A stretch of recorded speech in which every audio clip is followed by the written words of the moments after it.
Going on, guys? My name's Jackson. I'm Mrs. Olinger's son. She asked me to read Holes to you, so I'm going to start with chapter 12. Again, Stanley was the last one to finish digging. It was late afternoon when he dragged himself back to the compound. This time he would have accepted a ride on the truck if it was offered. When he got to the tent, he found Mr. Pendanski and the other boys sitting in a circle on the ground. "Welcome, Stanley," said Mr. Pendanski. "Hey, caveman, you get your hole dug?" asked Magnet. He managed to nod. "You spitting in it?" asked Squid. He nodded again. "You're right," he said to X-Ray. "Second hole's the hardest."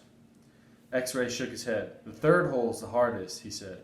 "Come join our circle," said Mr. Pendanski. Stanley plopped down between Squid and Magnet. He needed to rest before taking a shower. "We've been discussing what we want to do with our lives," said Mr. Pendanski. "We're not going to be at Camp Green Lake forever. We need to prepare for the day we leave here and join the rest of society." "Hey, that's great, Mom," said Magnet. "They're going to finally let you out of here." The other boys laughed. "Okay, Jose," said Mr. Pendanski. "What do you want to do with your life now?" "I don't know," said Magnet. "You need to think about that," said Mr. Pendanski. "It's important to have goals. Otherwise, you're going to end up right back in jail. What do you like to do?" "I don't know," said Magnet. "You must like something," said Mr. Pendanski. "I like animals," said Magnet.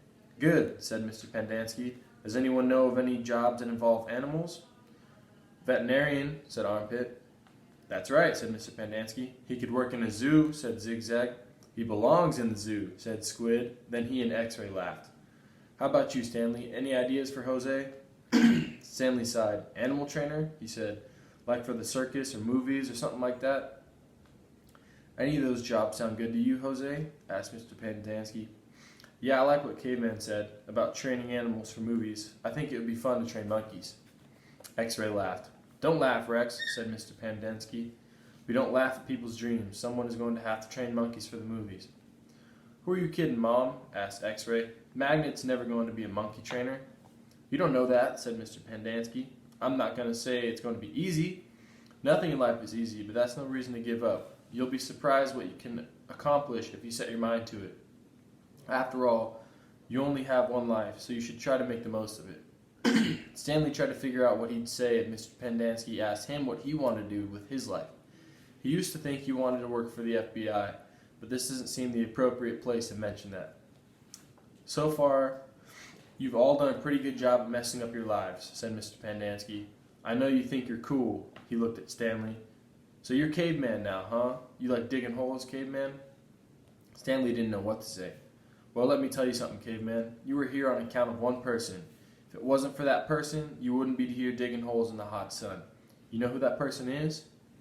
"My no-good, dirty, rotten, pig-stealing great-great-grandfather." The other boys howled with laughter. Even Zero smiled. It was the first time Stanley had ever seen Zero smile.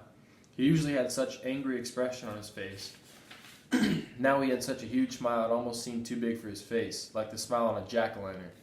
"No," said Mr. Pendanski, "that person is you, Stanley. You're the reason you are here. You're responsible for yourself. You messed up your life, and it's up to you to fix it. No one else is going to do it for you. For any of you." Mr. Pendanski looked from one boy to another.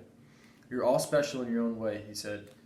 "You've all got something to offer. You have to think about what you want to do, then do it. Even you, Zero, you're not completely worthless." The smile was now gone from Zero's face. "What do you want to do with your life?" Mr. Pendanski asked him. Zero's mouth was shut tight. As he glared at Mr. Pendanski, his dark eyes seemed to expand. "What about it, Zero?" asked Mr. Pendanski. "What do you like to do?" "I like to dig holes."